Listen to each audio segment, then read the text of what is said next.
Good morning class. Hindi की इस video में आप सबका बहुत बहुत स्वागत है बच्चों। आज की वीडियो में हम सब पढ़ेंगे बसंत भाग 1, ठीक है। और हम लोगों ने अपनी पिछली वीडियो में बच्चों पाठ 14 लोकगीत को पढ़ लिया था और उसके प्रश्न उत्तर को भी कर लिया था। और हम लोगों ने क्वेश्चन किया था, अनुमान और कल्पना के प्रश्नों को हम लोगों ने कर लिया था बच्चों, जिसमें हम लोगों ने लिखा था क्या लोकगीत और नृत्य सिर्फ गांव या कबीलों में ही गाए जाते हैं? शहरों के कौन से लोकगीत हो सकते हैं? लोकगीत होता है बच्चों जो गांव और नगरों में वहाँ की जो आम जनता होती है वो उसकी रचयिता होते हैं। और लोकगीत बिना किसी साधना, बिना किसी खास वाद्य यंत्र, ठीक है, और के गाए जाते हैं। इसमें विशेषतर स्त्रियां भाग लेती हैं और ज़्यादातर ये दलीय गाया जाता है ना, समूह बांध के ज़्यादातर ये गाया जाता है। और इसके जो रचयिता होते हैं वो आम जनता ही होती है।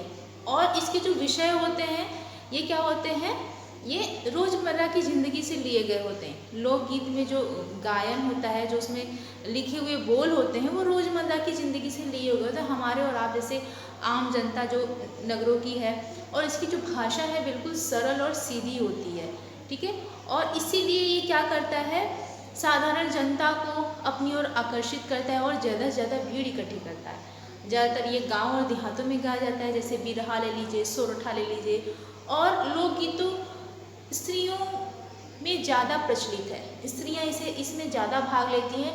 जैसे विवाह ना, शुभ अवसर हो गए तो वहाँ पे स्त्रियां इसे गाती हैं, ठीक है।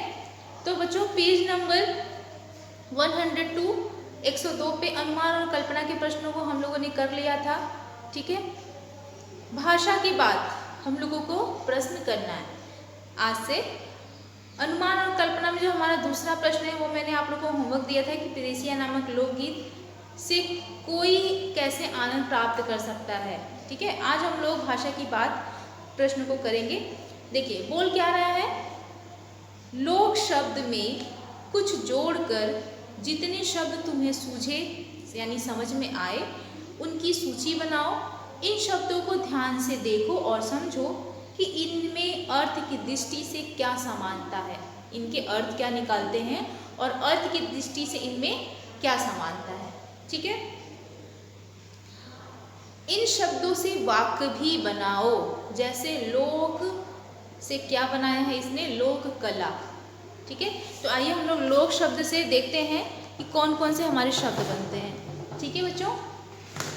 और फिर उसके अर्थ भी बताने हैं। तो यहाँ लिखेंगे भाषा की बात, ठीक है, भाषा की बात। भाषा की बात में लोक से और क्या बनता है, बना सकते हैं हम लोग। लोक से देखिए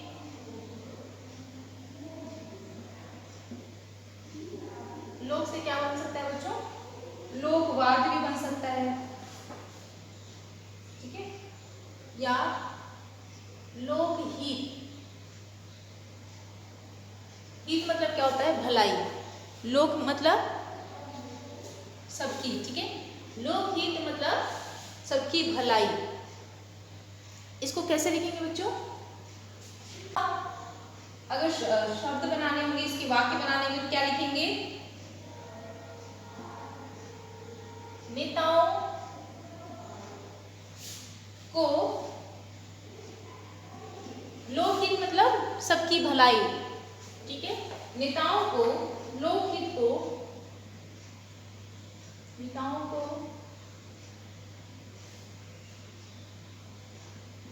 लोकहित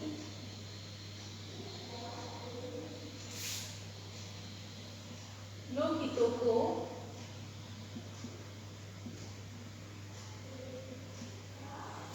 ध्यान में रखकर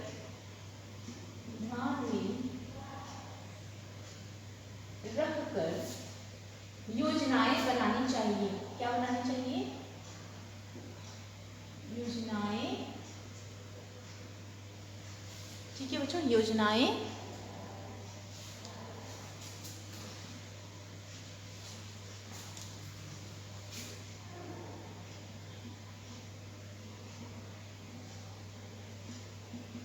बनानी चाहिए।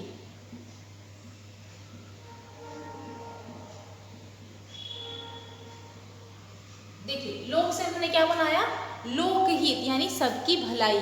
तो नेता लोग जो होते हैं वो योजना तो बनाते हैं, लेकिन कैसे बनानी चाहिए, कैसी योजना उनको बनानी चाहिए, लोक यानी सबकी भलाई को ध्यान में रख के उन्हें योजनाएं बनानी चाहिए। तो हम लोग इसको ये वाक्य प्रयोग कर सकते हैं। ठीक है, इससे हमारे अर्थ भी क्लियर हो गए। ठीक है, दूसरा है इसके और क्या शब्द बनाया जाए, लोकहित में हमें लोकहित में कार्य करना चाहिए। इसके दूसरा वाक्य प्रयोग अगर बनाएंगे लोकहित से तो क्या बन सकता है, हमें लोकहित में कार्य करना चाहिए, हमें लोगों की भलाई के लिए कार्य करना चाहिए। ठीक है, दूसरा लोकप्रिय यानी सबके लिए प्रिय, लोकप्रिय है मतलब सब जगह वो प्रिय है, फेमस है। लोकप्रिय यानी सब लोग उसको प्रेम करते हैं या प्रसिद्ध है वो चीजें। तो लोकप्रिय से क्या हो सकता है, क्या हम लोग वाक्य बना सकते हैं,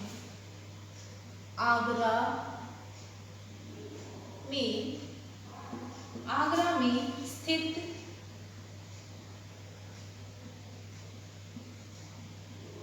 ताजमहल लोकप्रिय है।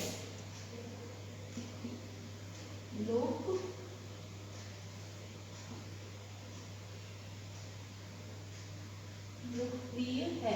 ठीक है, आगरा में जो ताजमहल स्थित है वो क्या है, लोकप्रिय यानी सभी लोगों को वो प्रिय है, लोगों में फेमस है। ठीक है, अर्थ भी हमारे इसके क्लियर हो गए। तीसरा क्या बना सकते हैं इससे, लोकमंच। लोकमंच, लोकमंच से वाक्य बनाएंगे तो क्या होगा, लोकमंच कलाकारों को, लोकमंच कलाकारों को अपनी कला दिखाने के लिए, अपनी कला दिखाने के लिए अच्छा साधन है। ठीक है, यह अच्छा माध्यम है। लोकमंच आप लोग जानते हैं क्या होता है ना, लोकमंच एक प्लेस, ठीक है, एक ऐसी जगह जहाँ सब जानते हैं। तो वो कलाकार क्या होता है, जिसके पास कला होती है वो कलाकार होता है।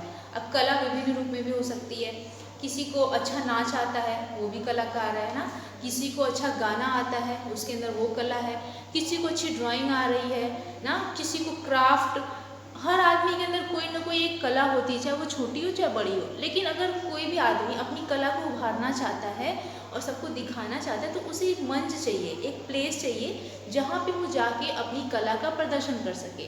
तो उसी जगह को, उसी स्थान को बच्चों हम लोग कहते हैं लोकमंच। ठीक है, तो लोक से हमारा हमने कौन सा शब्द बनाया, लोकमंच बनाया, और उसका वाक्य हमने बनाया कि लोकमंच कलाकारों को अपनी कला दिखाने के लिए अच्छा माध्यम है या अच्छा साधन है। और भी कुछ इससे बना सकते हैं, लोकमंच एक ऐसा साधन है जहाँ, दूसरा वाक्य हम लोग ऐसे बना सकते हैं कि लोकमंच एक ऐसा साधन है जहाँ कलाकार अपनी कला का प्रदर्शन करते हैं।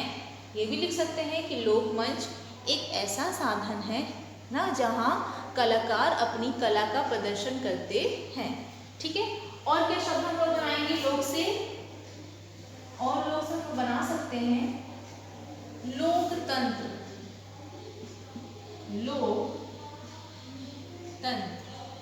ठीक है, लोकतंत्र आप तो जानते ही क्या होता है लोकतंत्र। लोकतंत्र मतलब डेमोक्रेसी, जहाँ पे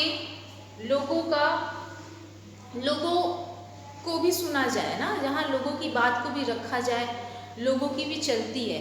ठीक है, सिर्फ जहाँ पे लीडर ही काम नहीं करता, वहाँ पे जनता का भी कुछ अधिकार हो ना, जनता का भी कुछ हक हो, तो वहाँ पे लोकतंत्र होता है, जहाँ पे जनता की बात को सुना जाए, ठीक है, जहाँ पे जो लीडर है, जो नेता है, वो अपनी मनमानी ना करे, जनता की भी बात को भी सुना जाए। तो लोकतंत्र, लोक से हमने बनाया लोकतंत्र। इसका वाक्य में क्या बना सकते हैं? भारत एक लोकतंत्र देश है। लोकतंत्र देश है, ठीक है। भारत एक लोकतंत्र देश है। लोकतंत्र को अंडरलाइन करेंगे क्योंकि हम लोगों ने इसका वाक्य प्रयोग किया, ठीक है। और ठीक है,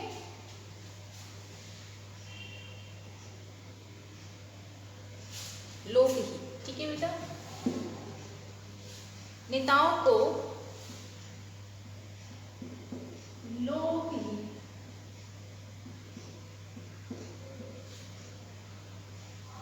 तो भारत एक लोकतंत्र देश है। इसका और कोई दूसरा वाक्य हम लोग बना सकते हैं कि भारत के अलावा अन्य देशों में भी लोकतंत्र है।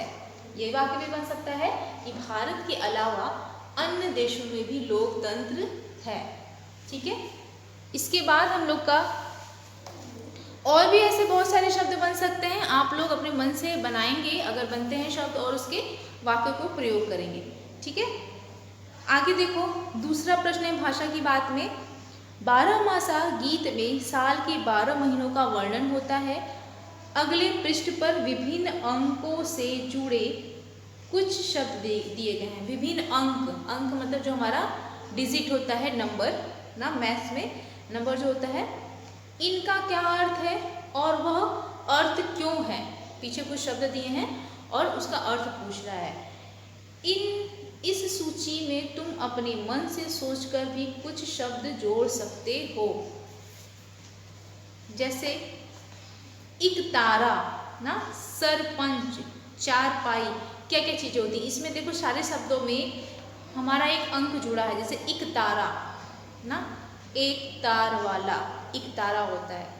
सरपंच ना, 5 लोगों का पंच होता है सरपंच। चारपाई, 4 पैरों वाली पाई। तो क्या होता है, चारपाई क्या होता है? सोने के लिए खटिया होता है। तो कौन कौन से अंक इसमें छिपे हैं ये सारे शब्दों में, और इसका हम लोग वाक्य कैसे निकालेंगे, ठीक है। इसका अर्थ हम लोग को देखना है बच्चों, ठीक है। चलो इसको हम लोग करते हैं।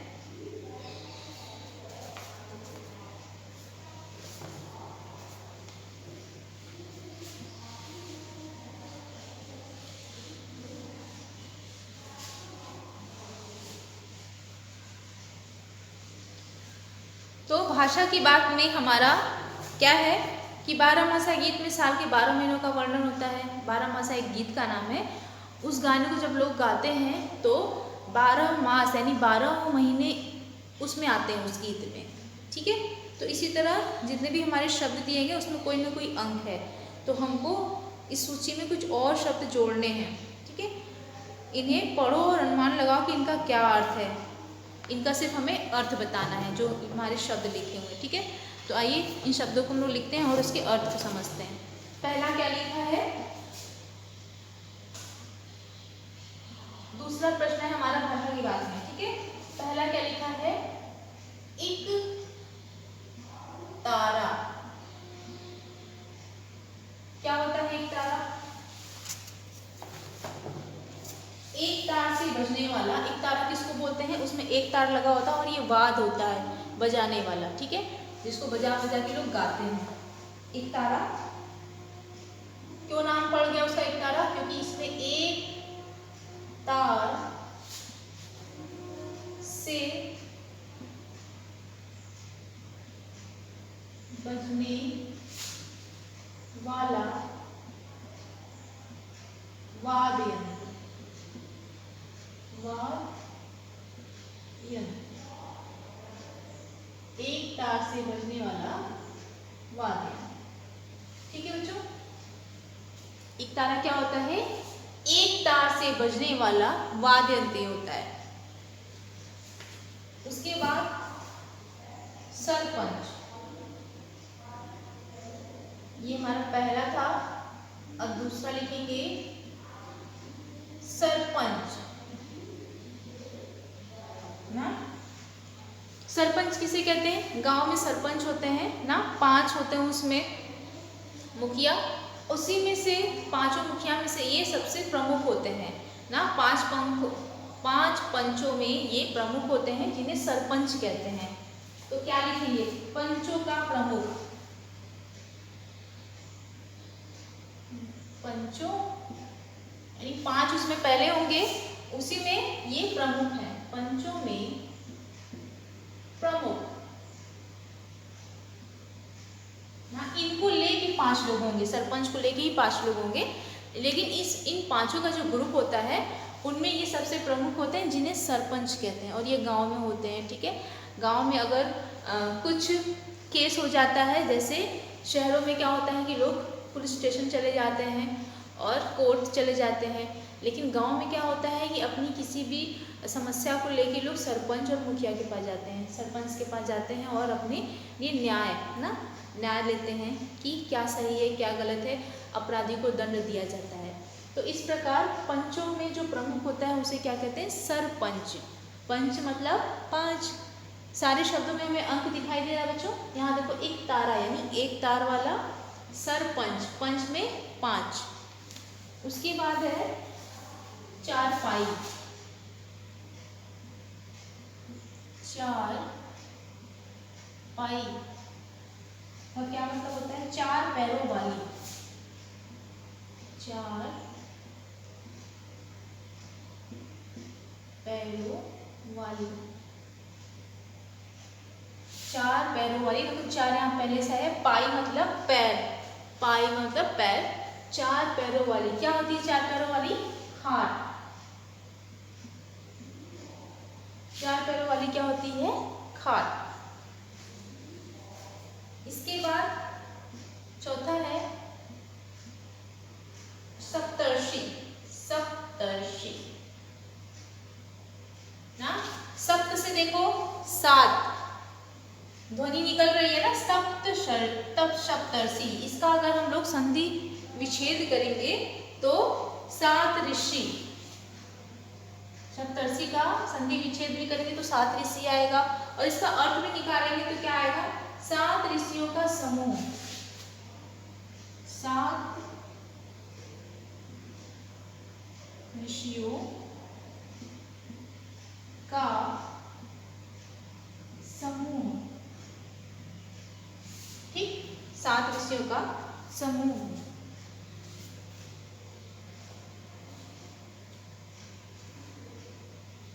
आगे देखिए अठन्नी। अठन्नी क्या होता है?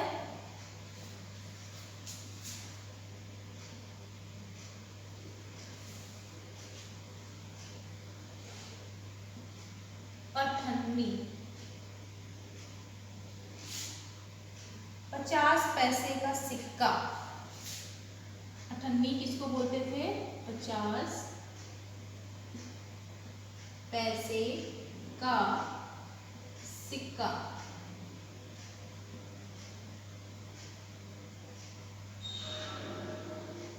ठीक है, और चवन्नी किसको बोलते हैं? 25 पैसे का सिक्का। अठन्नी होता है 50 पैसे का सिक्का और चवन्नी बोलते हैं 25 पैसे के सिक्के को। ठीक है, इसके बाद तिराहा। तिराहा, तिराहा का क्या अर्थ होता है बच्चों? ती देखो पहले ही आ गया, तो ती मतलब 3, ध्वनि निकल ही रही है। राह मतलब रास्ता, तो 3 जहां रास्ते मिलते हैं, 3 जहां 3 रास्ते मिलते हों, जहां 3 रास्ते मिलते हो,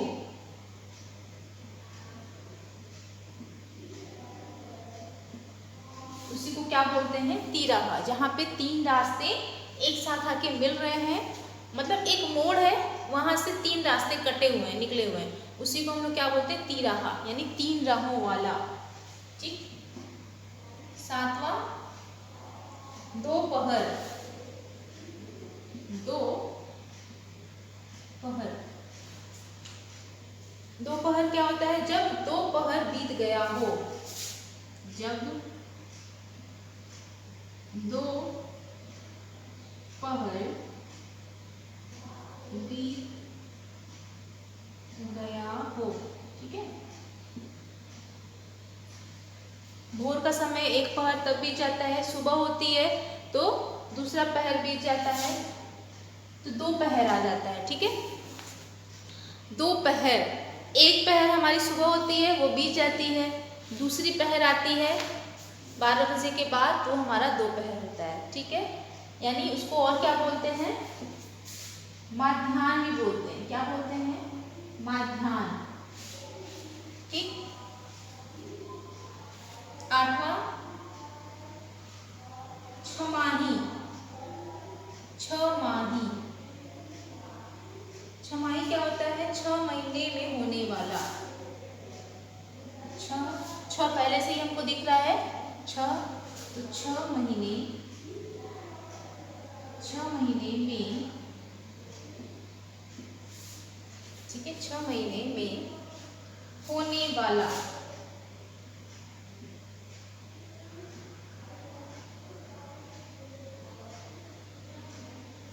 ठीक। 6 महीने में होने वाले को छमाही में। नवरात्र,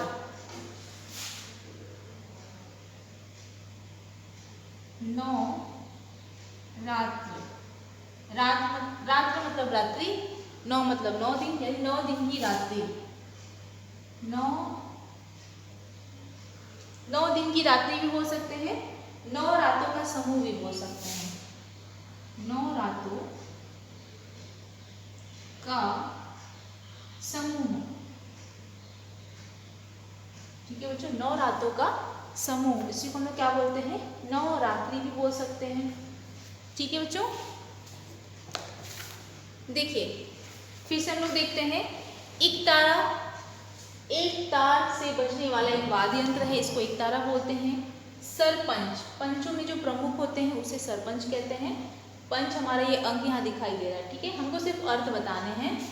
चारपाई, 4 पैरों वाली, क्या होता है उसका अर्थ, खाट होता है।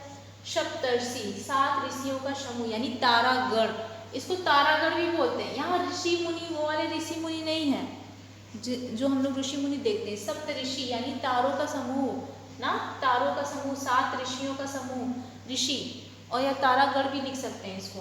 अठन्नी, 5 पैसे का सिक्का, उसको अठन्नी बोलते हैं। तिराहा, जहाँ 3 रास्ते मिलते हो। दोपहर, जब दोपहर बीत गया हो। ठीक है। दोपहर जब हमारी बीत जाती है तो उसको दोपहर बोलते हैं। 6 माही, 6 महीने में होने वाला छमाही होता है। जब 6 महीने में हमारे परीक्षा होते हैं या हमारा कोई कार्य 6 महीने बाद होगा, साल में 2 बार होता है जो चीज़ है, तो साल में आधा महीना, आधा जो साल का जो हमारा 6 महीना होता है वो छमाही होता है। 9 रात्रों का समूह। इसके बाद बच्चों, इसके बाद के अभ्यास प्रश्नों को बच्चों हम लोग अपने अगले वीडियो में करेंगे। ठीक है। अगले प्रश्न में बस ये लिखा है कि में, को से आदि वाक्य से संज्ञा का दूसरे शब्द के साथ संबंध दर्शाते हैं। ठीक है। तो इसके बाद के अभ्यास प्रश्नों को हम लोग अपनी अगली वीडियो में करेंगे। तब तक के लिए बच्चों धन्यवाद।